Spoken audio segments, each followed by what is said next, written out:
आपण कोण आहोत, आपल्याला काय करायचंय याची जाणीव एकदा झाली की मग आयुष्य जगायला मजा येते.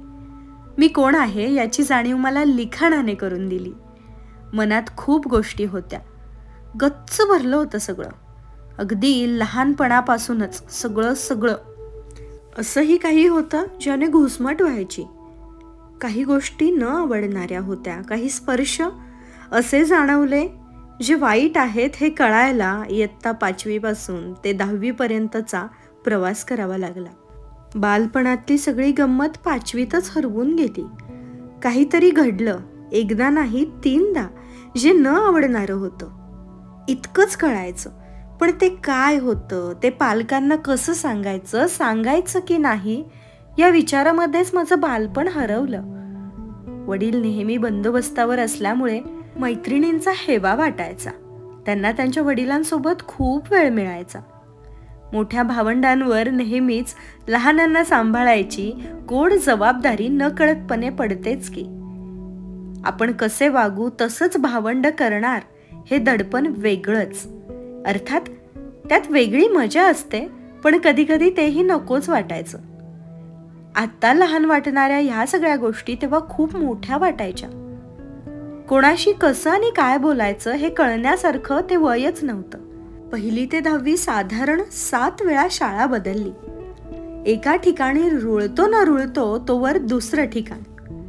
आतापर्यंत साधारण 15-16 वेळा राहतं घर बदललंय. त्यामुळे कधी कोणत्या गोष्टीचा मोहच नाही झाला. जे आज आहे ते उद्या नसणार हे आयुष्यानं चांगलंच शिकवलंय. जाईल तिथे रमण्याशिवाय दुसरा पर्याय कुठे होता माझ्याकडे. इयत्ता 9वी मध्ये बाईंनी घरचा अभ्यास म्हणून एक कविता करून आणायला सांगितली.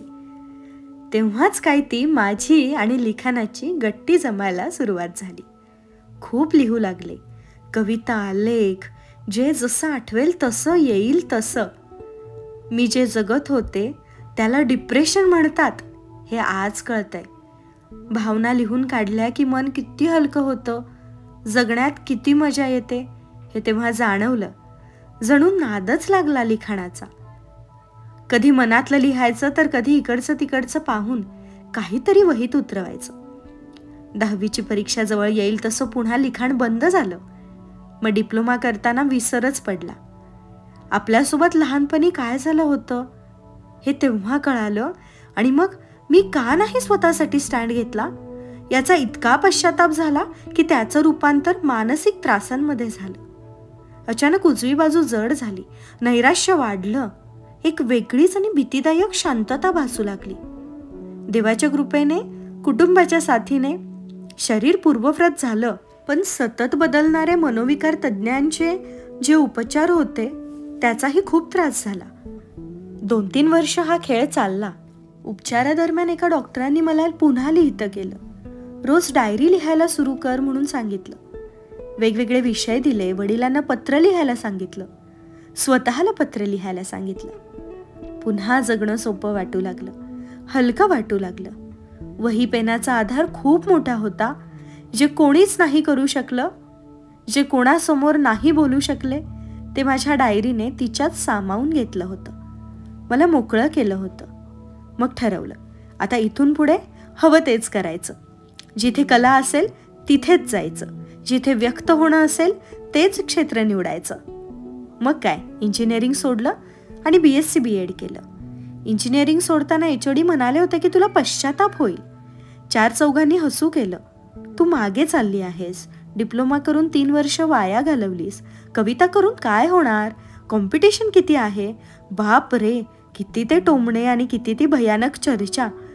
पण ह्या सगळ्यात जगायचं कसं? कितीही वाईट वेळ आली तरी त्यातून बाहेर कसं पडायचं? हा खूप मोठा धडा मी घेतला होता. स्वतःचा शोध घेतला होता. तेव्हापासून आत्तापर्यंत खूप नव्या गोष्टी केल्या, वेगवेगळे प्रयोग केले आयुष्यासोबत. पण लिखाण सोडलं नाही. आज माझ्या या लिहिण्याने मी तर प्रोत्साहित होतेच, पण कित्येक जण पुन्हा जगू लागलेत, स्वतःवर प्रेम करू लागलेत. स्वतःला रिकामं करणं खूप गरजेचं आहे. आणि खूप लहान लहान गोष्टी असतात ज्यातून आपण व्यक्त होत असतो. त्या करताना कदाचित आपल्याला नावं ठेवली जातील, पण त्याकडे दुर्लक्ष करायचं. जाणीवपूर्वक दुर्लक्ष करून आपण आपलं आयुष्य आपल्याला हवं तसं जगायचं. कारण वाईट वेळात परीक्षण करण्यासाठी लोक येणारच आहेत, पण तुमच्यासाठी उभे राहणारे तुम्हीच आहात. आपल्या मतांवर ठाम राहणं गरजेचं आहे. तर आणि तरच आपलं आयुष्य आपण जगू शकतो आपल्याला हवं तसं. मला काहीतरी वेगळं करायचंय हे स्वतःला सतत सतत मी सांगत राहिले कित्येक वर्ष. बाकी सगळं आपोआपच घडत गेलं. मार्ग आपोआप निघत गेले. कितीही वाईट परिस्थिती आली तरी देखील ती जगायची, ती स्वीकारायची. आता पुढे काय, मी काय करू याकडे लक्ष देऊन वेगवेगळ्या गोष्टी करत राहायच्या.